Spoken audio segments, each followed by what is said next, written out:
Let's do this.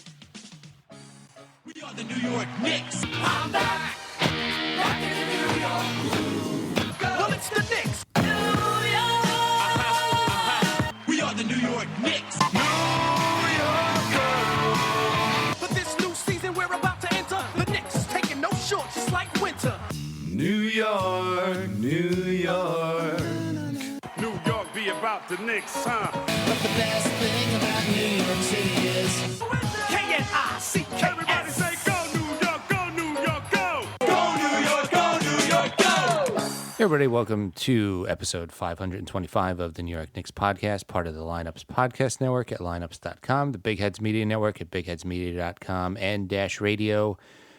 Go to the New York Knicks podcast.com/ticket club. Use code NYKP to get 20% off an annual membership. Also, I am moving next week, so go to the New York Knicks podcast.com/store and please buy one of the last 5 Knicks podcast shirts so I don't have to move them to a new zip code. How you doing, Mark? If you own a moving company, let Jay know. He needs a hand. Also, the show is brought to you by Apple, the makers of the iPhone. Hopefully, by saying we're by Apple, maybe Apple will send us Apple products. This may or may not be endorsed by Apple. Anyway, how you doing, Jay? I'm doing all right. To start off the show, Ghost wants to know if we're scared that Julius Randle is getting too whiny, as per Mark Berman's trash article. Yes. Mark Berman said that Julius Randle is now an all-star. He should represent himself better, like other perennial all-stars like LeBron James, who has never whined about a call. Never, not once in his career has he whined about a call. Harden either. Never complained about a call. Harden never. I've never seen a star player in the NBA whine. This might be the first time I've ever seen someone whine about a call. And it definitely warranted an article saying it wasn't all-star like, because he did. A few people know this. It was the first time an all-stars complained about a call in the history of the NBA. Do you want to? We have an interview. Do you want to do the interview, Jay? Yeah, I just rumor has it that they're thinking about rescinding his all-star status because of this whine. This has caused ripples throughout the NBA that we have not seen before. Yeah, I've heard they were going to rescind his stats also. So they're gonna take last year's stats and now make them this year's stats, and Randall's going to suck again. Yeah, you complain. That's what the NBA is going to do. Yeah, I mean, it's what happens when you do something so egregious. So I mean, we are going to interview an NBA ref, and we're not going to give out his name just because. You can't think of a name on the spot. I just thought Adam Silver might get after us, so this ref has decided to come on anonymously. Hi, I can only talk through this. I cannot use my real voice. Can you hear me? Yeah, I can hear you. You can hear me? Good. Okay. So you said you want to know. I may have reffed 1 or 2 of the Knicks games recently. And you want to know about this? Of course I want to know about this. I think you got some explaining to do. Your technical foul! On me? Yes, technical. You're being a little crazy here. Technical foul. Do you want me to throw you from the game? I'd rather you not. No, it just started. Okay. That's with 1 technical foul and delay of game. And a delay game. I didn't. Do you want another delay game? Do you want one? Oh my God. Can we talk about the? Listen. Okay. Mm-hmm. So you don't. Okay. What's your grief? What's your beef? What's your grief? I don't know. My grievance? Yes. Yeah, my grievance is the last couple minutes of the game. It seems like the Knicks aren't getting any calls. Yeah, have you been calling the NBA marketing department?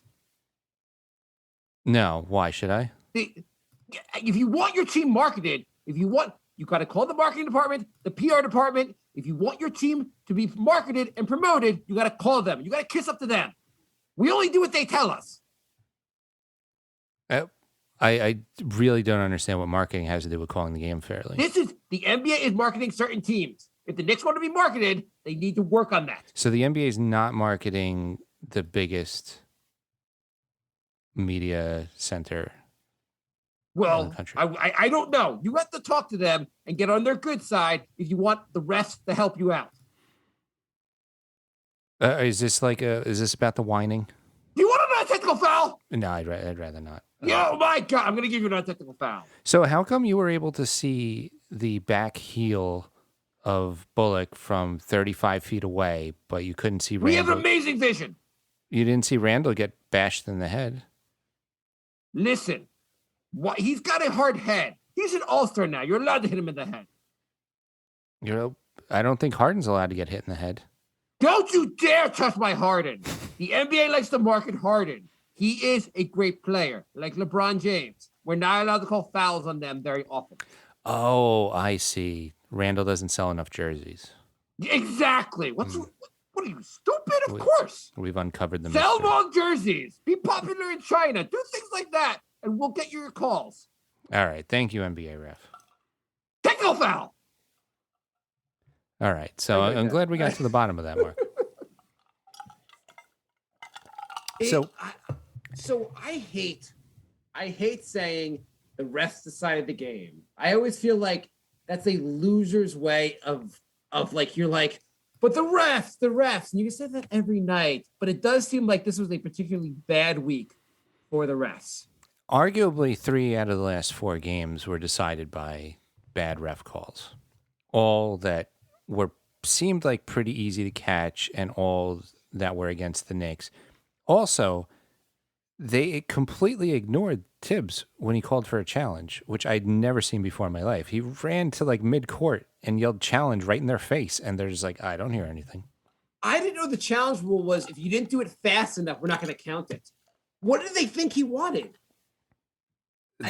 They said a timeout, and then they gave him a timeout. Yeah.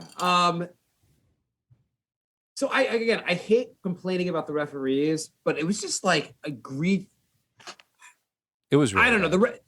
The thing is, like what Randall said at the end of the game, he said, like, he basically said, like, whatever, you could say that was a foul, but you don't call that at the end of the game.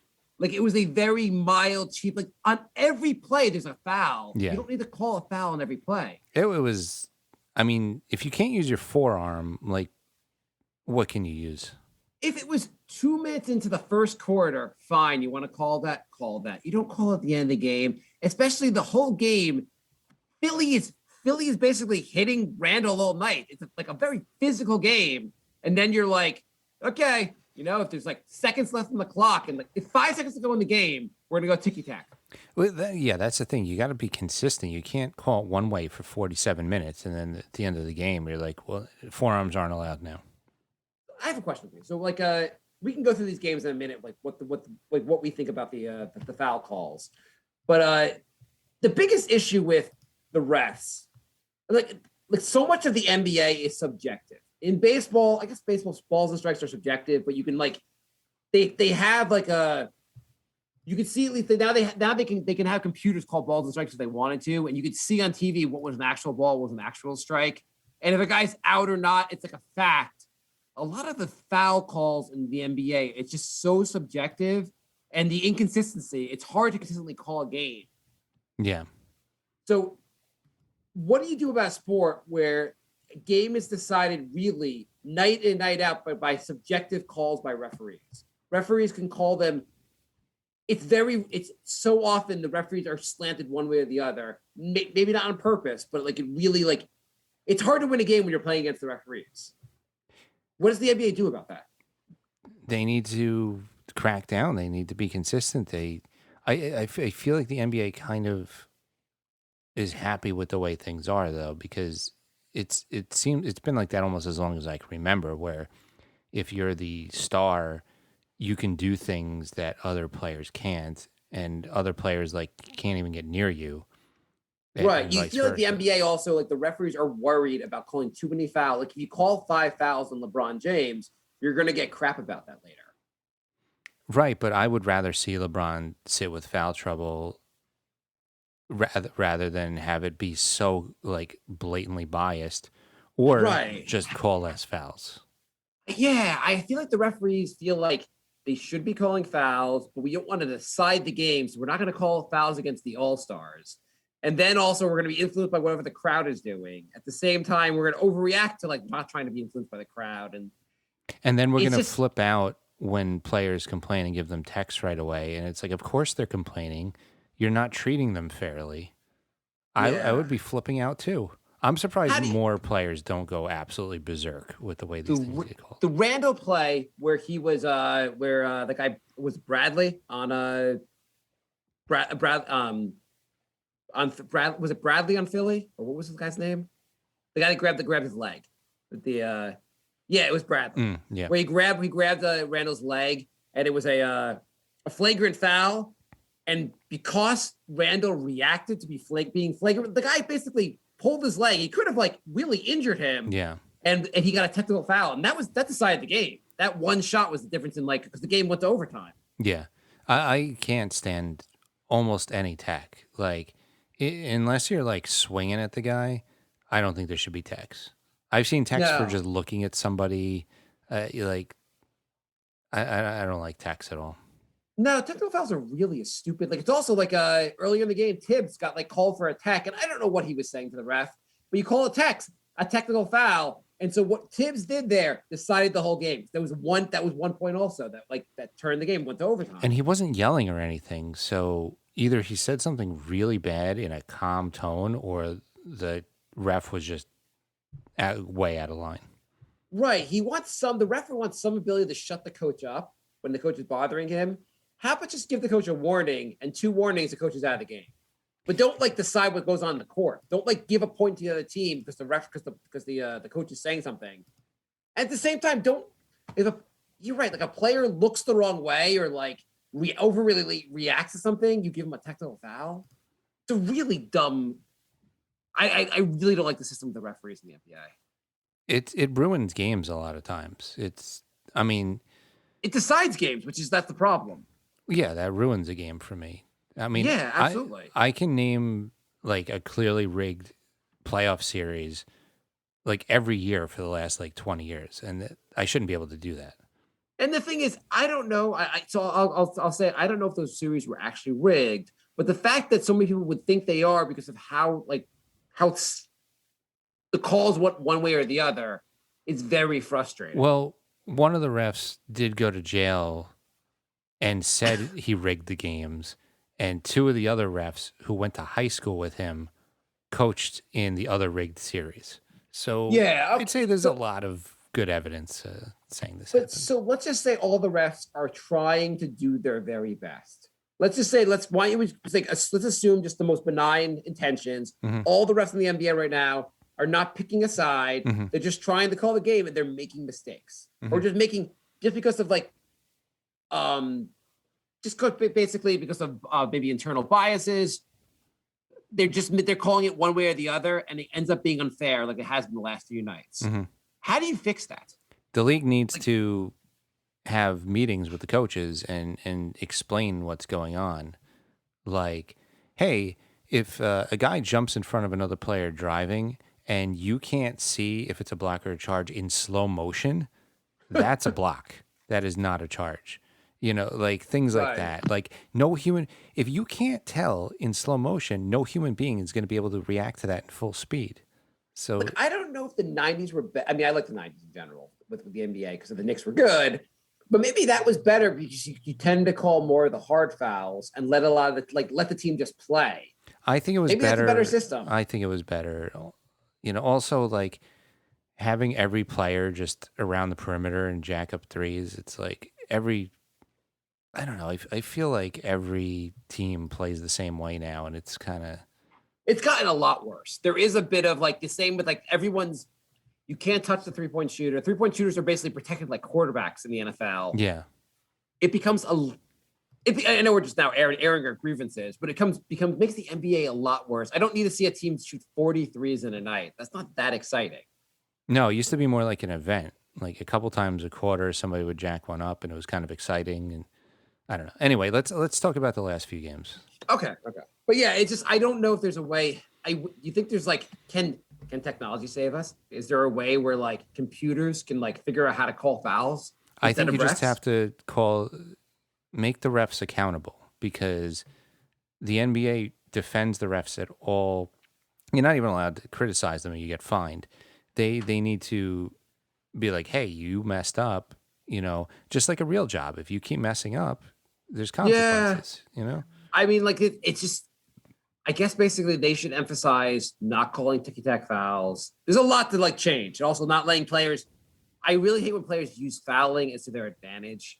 Like it's one thing to like either at the end of the game they foul a guy's going to shoot a three, so now you can only shoot two. Like before he shoots the three, and you prevent him from shooting a three, or like I don't mind that as much as the fact that the way fouls are called have gotten so ridiculous. You have players that spend the entire game trying to get foul calls, right, like obviously jumping Harden, into the opposing player, and But you know what? Our own man, come quickly. He does that, which is like great, but also kind of frustrating. he does it because it works. The refs fall for it. If the refs were like, no, nobody takes a shot jumping at a 45-degree angle forward, then it would stop overnight. Yeah. So I also sometimes also like a guy gets fouled. It like seems like he takes like 7 extra steps and then dunks, and they're like continuation. yeah.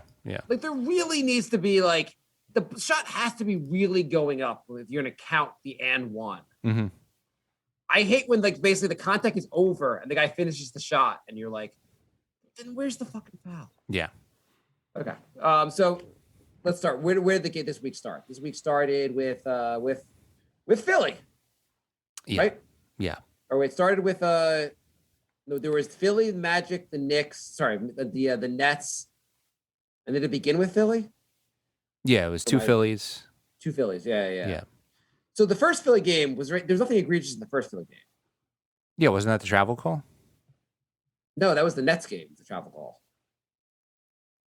Which the Nets game where you're talking about where Kyrie Irving blocked Randall's shot. Oh yeah. They called it. You know what? So I guess overall, I guess we don't have to go through all these games. I know we just never going to. But how do you feel about the fact like they played Philly really close twice? Mm-hmm. They played the Nets really close, and they squeaked that one against Orlando. How do you feel overall about this week? I mean, it was really good. They could have, arguably should have, went 4-0. On the other hand, I try not to get too excited because there was no Embiid, there was no Durant, so like, yeah, they played really well against really good teams, but I don't know how the games would have went if, granted, the Knicks were one of the games. The Knicks had no point guard for the entire game. Yeah, The Orlando game, I mean, you had Rose quickly and Peyton out. So, like, the fact that they won with no point guard was pretty impressive. Randall getting 17 assists was amazing. I believe the Frank stands will say, what are you talking about? They had the greatest point guard of all time playing. I think even Frank stands have moved on from Frank as a point guard. I did a poll on Twitter. It was like 95% of people said, that basically said, I'm like, is Frank a point guard or a 3-and-D? And like 95% of people were like 3-and-D. Yeah. So even Nick's Twitter has moved on from Frank as a point guard. Yeah, I mean, you really have to be a hanger. You have to really be trying, like grasping, holding on to like that. It just doesn't make sense to hold on to that anymore. I mean, Frank has been proving very useful, but the sooner the Knicks just say he's not a point guard anymore, it benefits the team to say that because you can't pretend he's the point guard on the floor. No. He doesn't pretend that. He basically Frank's strategy. He gets the ball. They're like, "Here's the ball. Run the offense." He's like, "Take it, Randall. Take it, Burks. I don't want this. I'll go stay in the corner." Yeah. He gets some shots though. He's been playing a lot better lately. He has. It's he went through a little slump, and I was thinking he might just fall out of the rotation. A couple injuries went to his advantage, and he played all right during that stretch. So maybe in the Knicks power rankings of top 10 draft picks, they may have screwed up. He is number one. He's doing a lot better than those guys. Knox and Obi are fighting for the prize of holy crap, I can't believe we took him. Yeah, Ghost just said, what about Obi-Wan looking like Obi none? F that guy makes me angry. Yeah, he looks really bad. He looks awful lately. In the Orlando game, Randall was a +9. He played 40 minutes. His backup Obi was a -8 in 8 minutes. Basically, the sooner you can get Randall back in the court, the better. Obi is such a terrible backup for Randall right now. That's part of the problem because since Obi looks bad, Randall's playing way more minutes than he probably should be. No, but I mean, he'll probably, even with a good backup, he'd play like 36 minutes. It's not a huge difference, but it adds really up over the hinders course their of a ability season, to though. win. Well, yeah, it adds up over the course of a season, and two, you can't have the lead just disappear every time Randall sits. Well, here's the question. So if the Knicks bring back Randall, I assume next season, do you roll with Obi being his primary backup, or do you get him a veteran backup, which means Obi, this rookie, this prize rookie, won't even play next year, basically, if you get a real backup for Randall. You go up to Kings and you're like, hey, you want to do an Obi for Halliburton trade? And then they laugh and hang up. Or Bagley, or anyone. Hello? This thing on? I guess like the Knicks need a real backup for Randall if they want to win next year. Like, I guess the question really is, are you trying to win now? Trying to just trying to get better? Are you trying to develop talent? Like, what are you doing? I mean, I think you're doing both. You're trying to win now. You're also developing. I mean, Because currently playing Obi goes against winning. It's a negative for maybe he'll be good in the future, but when you put Obi on the court, you're saying I am sacrificing winning for player development. yeah, Ghost said Obi should be sent to the G League. And I don't think the G League's still going on. Isn't it over? it might be. Didn't they have a season and then am I crazy? I thought the G League they kind of did it and Knicks got eliminated or something.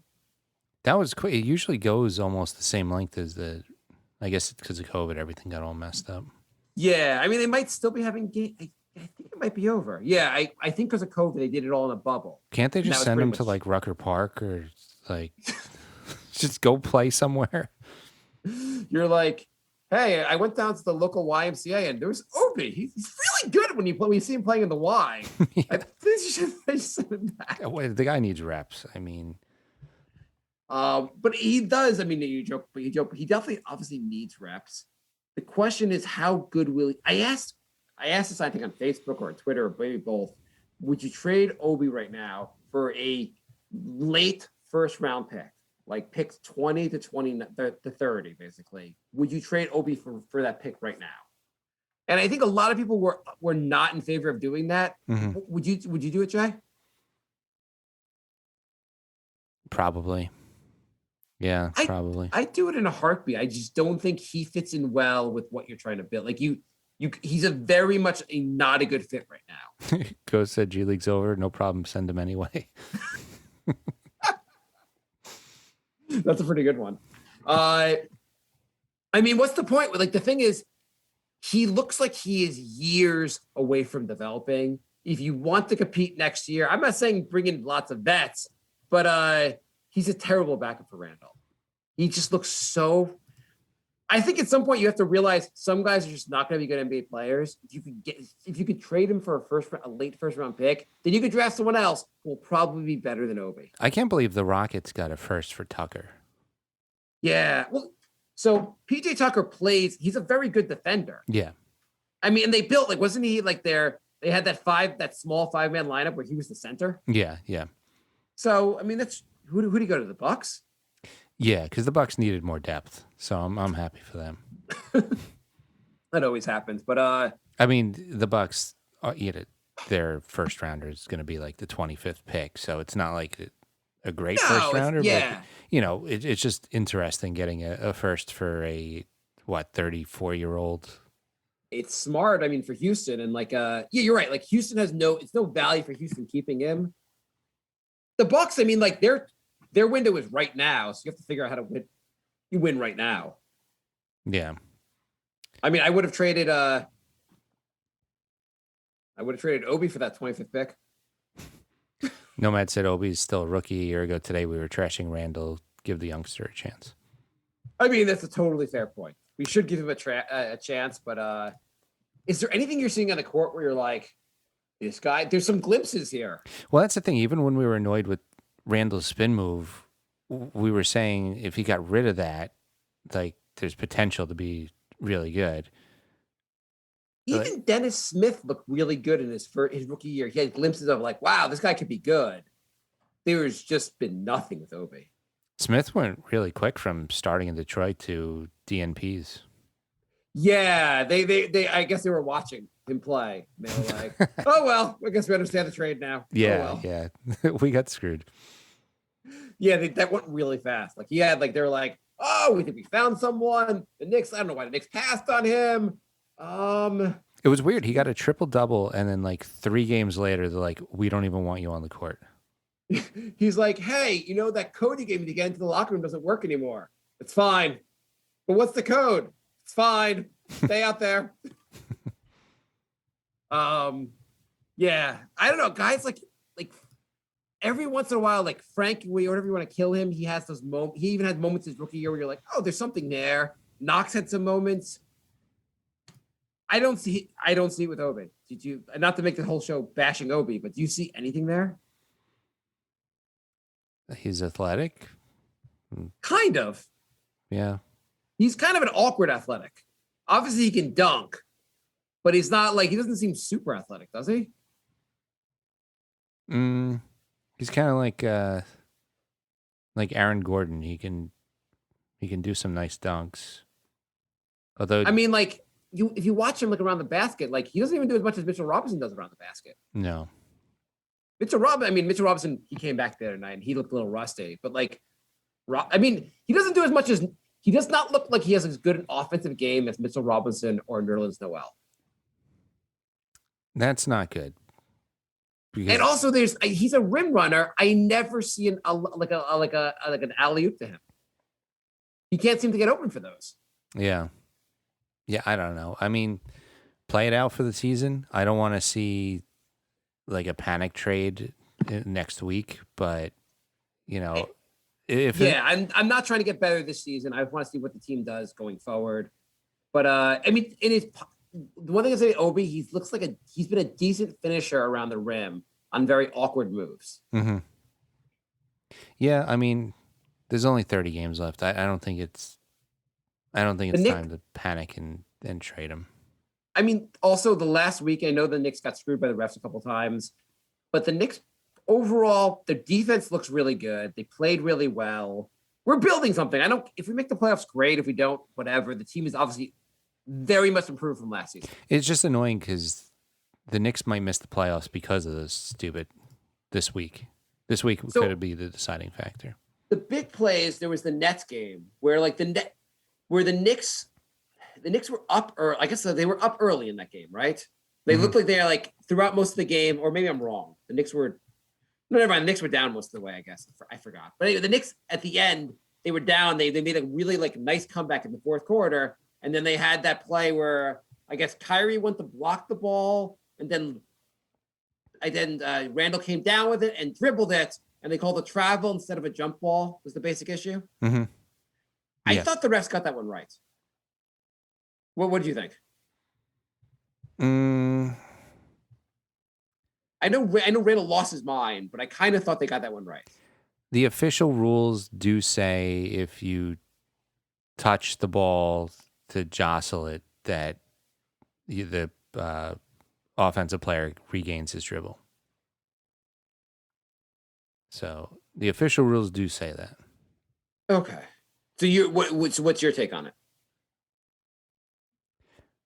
I mean, I've seen plays like that where they do call a jump ball. My understanding was Randall should have let go of the ball and then he could have gotten the ball back. Yeah. Yeah. Or at the very worst, though, it should have been called a jump ball. Like, I don't think it should have been a travel. Yeah. I don't know how it could be a jump ball if it basically Kyrie barely, he touches it, like, we didn't touch it that long. Is that really a jump ball?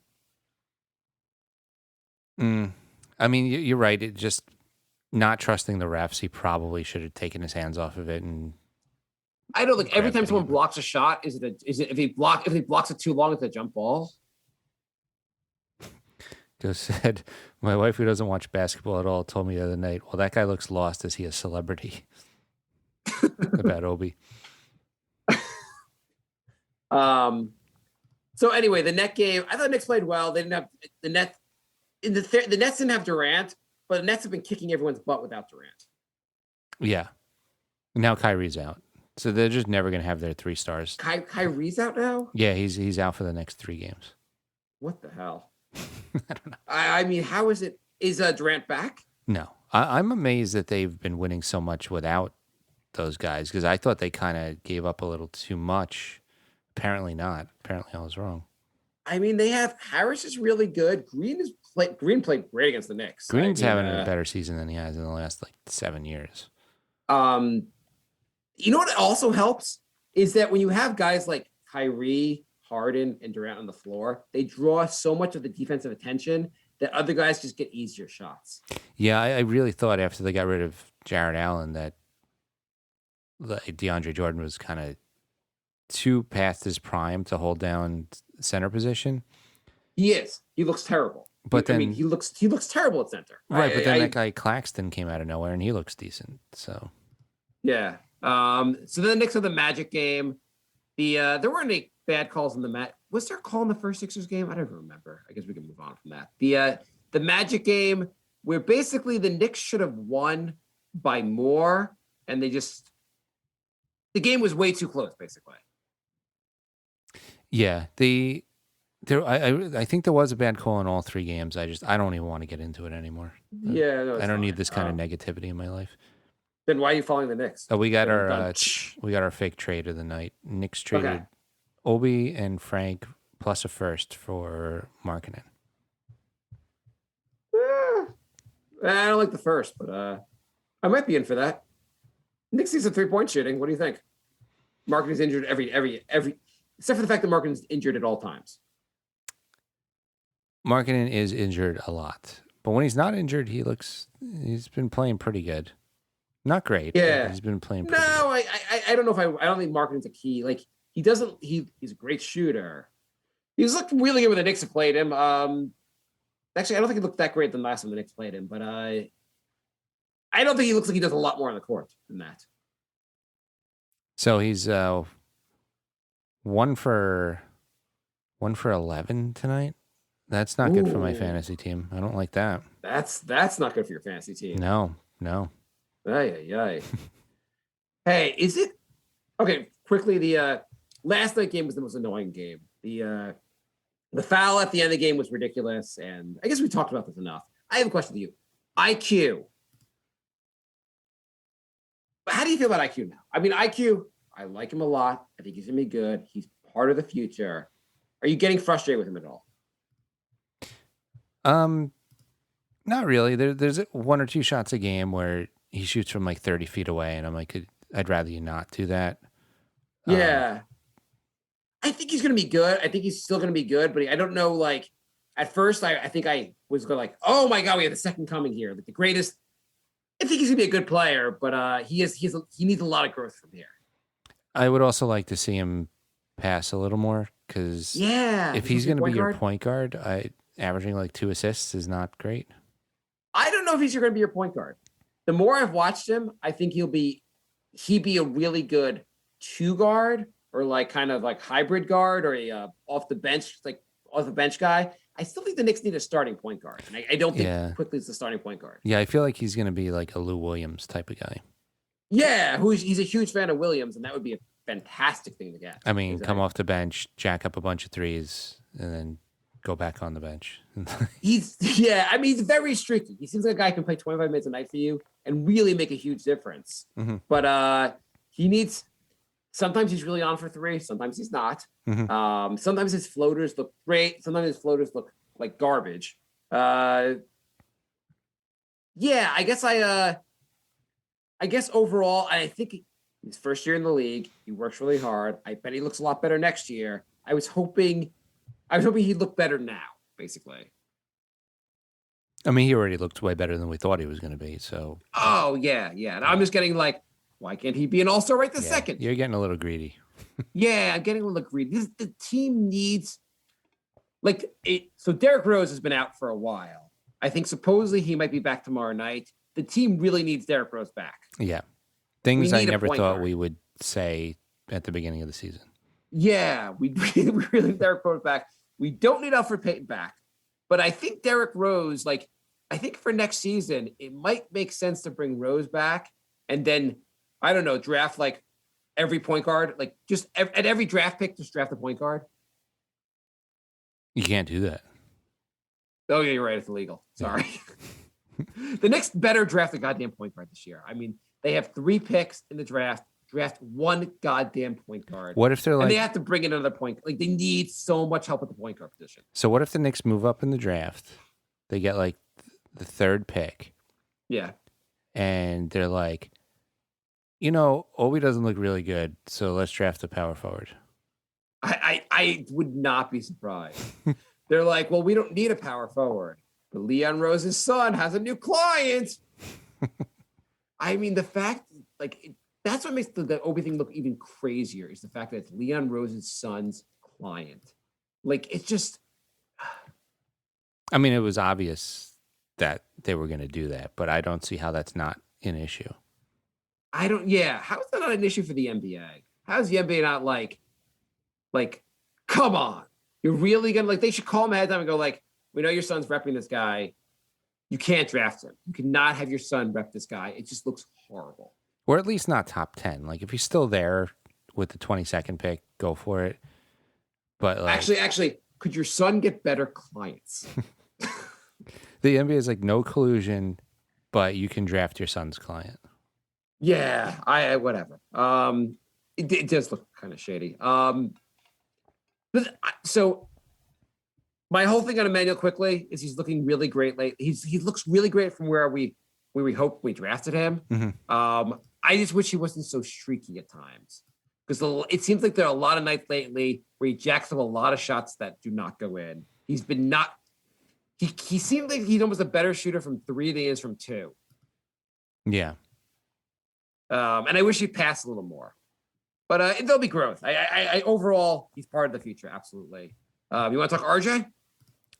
Yeah, I do. RJ's been Awesome. really, really good. He's looking like the 3 pick that he was. Yeah. You just pick a stretch of games, the last 10 games, the last 15 games, whatever number you want to pick.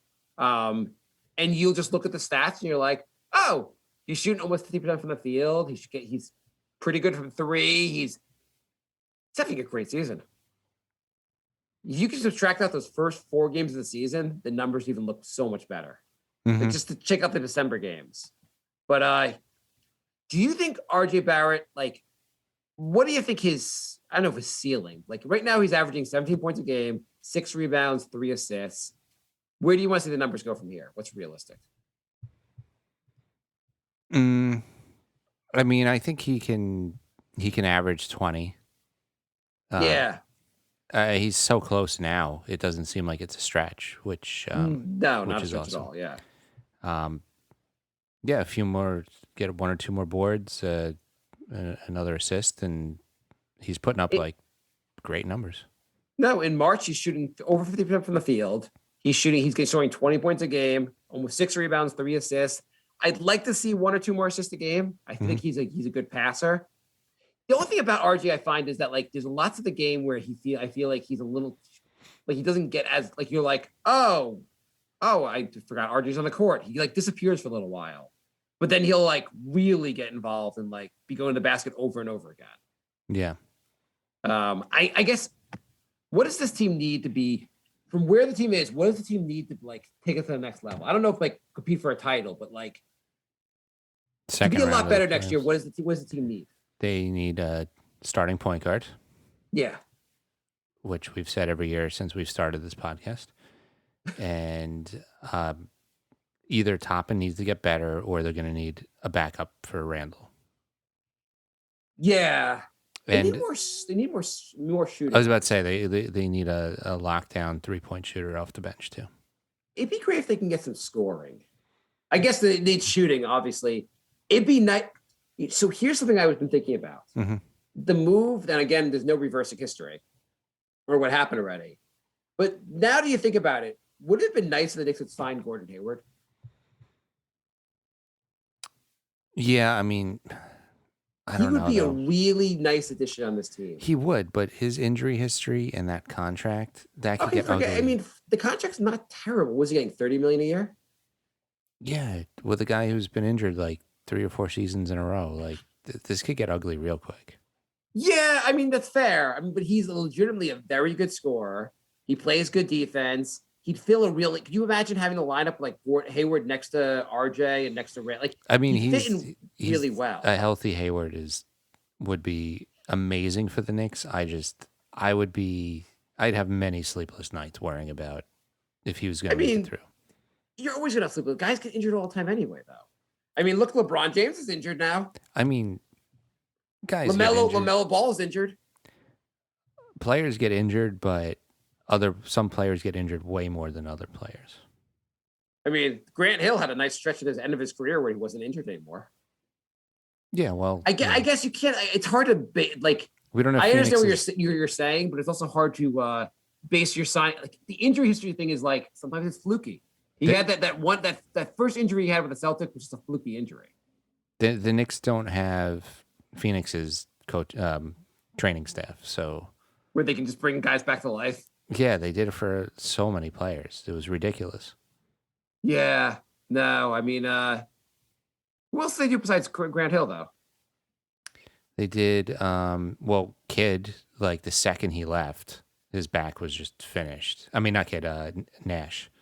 Oh, like he went to the Lakers and like never played a game, and he was playing like at an all-star level like 3 months earlier in Phoenix.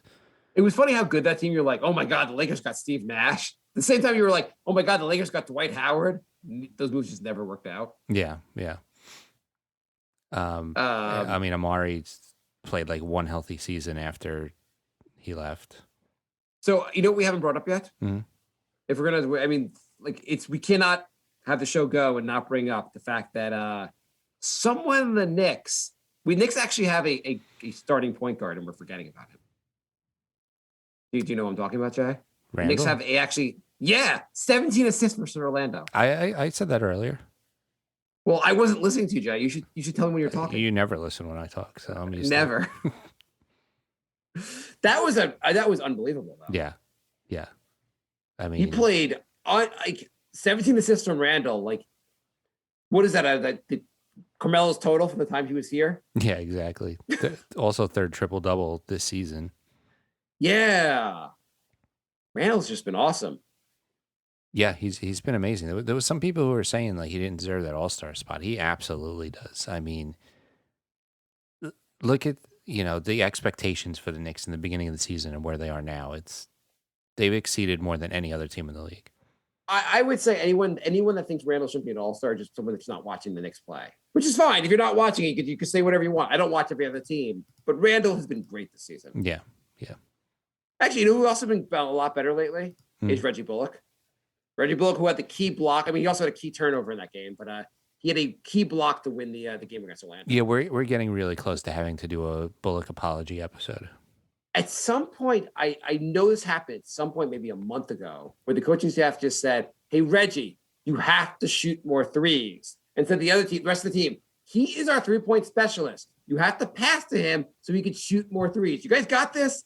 The only reason he's here is to shoot more threes. And Reggie's like, I play defense. And we're like, we know. That's the only reason he's been on the court so far. But he's been shooting so many more threes, and it's worked out pretty well. Yeah.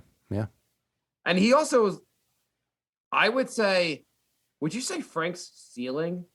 Or, I don't know ceiling, but maybe or close to his ceiling might be Reggie Bullock. I think he'd have to get way more consistent with his shooting, but Reggie Bullock is turning in as the last month he's been a real 3-and-D. Mm-hmm. And that's kind of our goal for Ntilikina, yeah, right? Absolutely. Ntilikina would probably be a better defending, but Reggie Bullock's defense has actually been pretty good lately. Yeah. Ghost wants to know, has Noel earned the starting role over Robinson? What do you think, Jay? It's close. I mean, they're so similar. It's really good having two guys that are you don't miss a beat when one's in over the other. I'm assuming that Noel started last night just because Mitch just got back from injury. Yeah, I think Mitch will eventually move back in maybe even next game, be back in the starting lineup. But it's so nice. Mitch looked kind of bad also, by the way. Yeah. He couldn't, he missed a bunch of shots. He just looked off, basically. Yeah, I mean, he did miss a lot of games, so maybe he's rusty, but I've been so happy with Noel. He's probably been the biggest surprise this season. Wait, we just talked about Randall, and you're like, Noel's been the biggest surprise? We thought Noel was we talked about IQ, and you're saying Noel's been the big. This team is full of surprises, but I don't know if Noel's the top 3 surprise in the team. I don't know. We thought Noel was borderline. You can cut him, and he's been a really good starter for the Knicks. He's been really good. He's been great since Mitch has been out. I still like Mitch better. Overall, if I had to choose one, I'd choose Mitch over Rand. I think he just gives you more on offense. A little. Bit. Noel's been those. He had a couple shots there on last night that were actually pretty good. I think it's so close between those two. I mean, I would take Mitch just because he's younger, but it's really close, I think. Yeah, I mean, what I want to see is 48 minutes of those guys. Just if you have 48 minutes of those guys, that makes your defense so much better. Yeah, I mean, they could do it. They could split it right down the middle, for all I care. I wonder how realistic it is to bring both guys back next season. I know. How much is Noel wanting? How much money can you spend in that position? Because it's centers is an undervalued position. Yeah, I'm hoping that they're both under the radar enough where you can get away with, 10, 12 for each of them. And I don't know if you can afford to pay 10 to 12 for each of those guys. I don't know if you can have 2 centers. You're paying 10 to 12 million dollars in this league. You have finite resources. Can you put $20+ million in your center position? Yeah, I mean, there's plenty of centers that are making $20 million. So who's worth it? Basically, there aren't that many that are worth $20 million. Embiid. Yeah. Oh, you're right. Embiid. Okay, so there's good as Embiid. I'm just saying, there aren't too many centers who don't play Drummond can get paid that, but I don't think you'd want to build around Drummond for that kind of money. I think it's a guard league, shooter league. You need to spend the money there, not on a center. I don't know. I feel like Ghost just said the defense is the reason why we're winning. The Knicks are so disruptive in the paint. It changes teams' entire game plans, and I think you can't really put a value on that.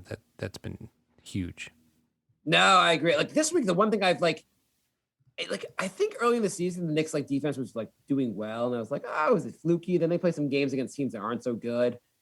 This last week they were playing all strong competition. I mean, Orlando's questionable, but they're still a decent team. Mm-hmm. But I'm the Knicks defense is actually really good. Tibbs has done it is amazing how much Tibbs has transformed this defense. Yeah, it really is.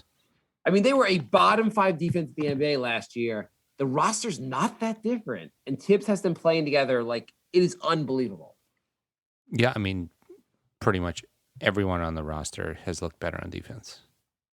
By a lot. I mean, it's just, if you could just figure out how to get this offense to if the Knicks can be a top 5 defense next year and have the offense be a league average offense, they'll be easily a playoff team.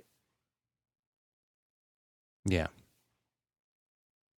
Yeah, the thing is, if they got 1 or 2 really good 3-point shooters, I really think that's the missing key to having a really good offense. The Knicks got to work the draft. I just saw Norm Powell on Toronto. They think he's going to get $20 million a year. He was a mid-second round pick. He was playing pretty well. The Knicks got to find these guys. Yeah. They got to develop players. The Knicks would you pay $20 million to get Norm Powell? No. He's averaging 20 points a game. He's shooting 44% from 3 on 6.5 threes a game. He was on my fantasy team last year. Where was this? I don't know. He shot 40% from 3 last year, apparently, on 5 threes a game. I mean, I liked him on my team last year, but he wasn't putting up these numbers.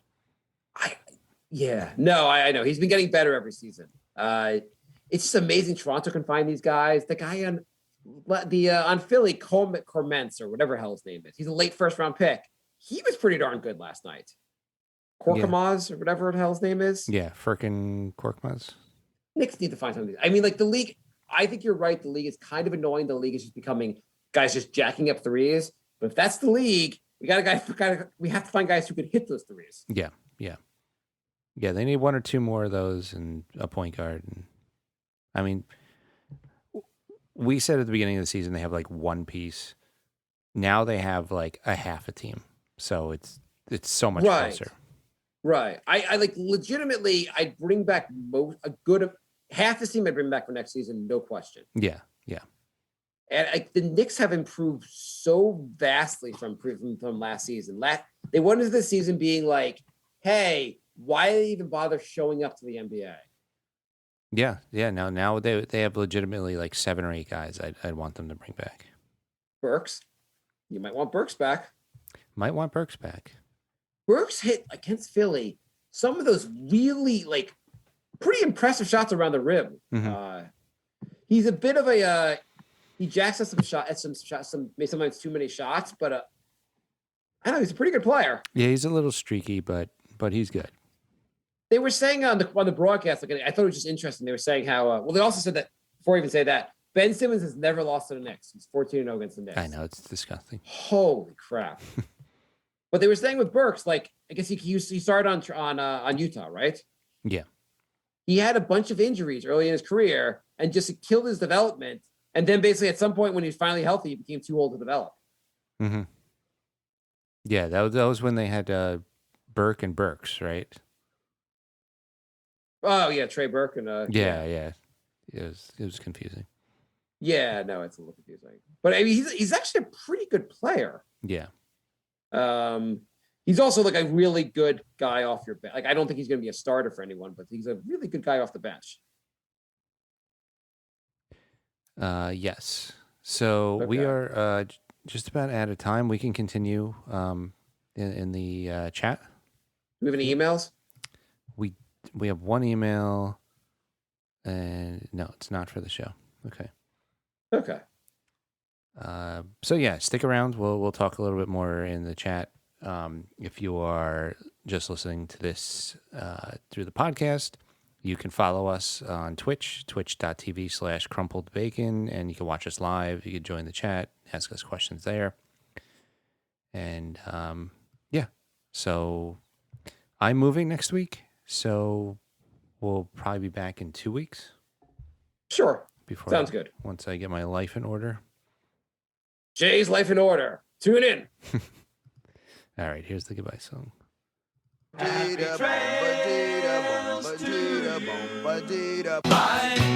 love. Goodbye, everybody. Goodbye. It's all over. Goodbye. It's time to go. This is the end. Say goodbye.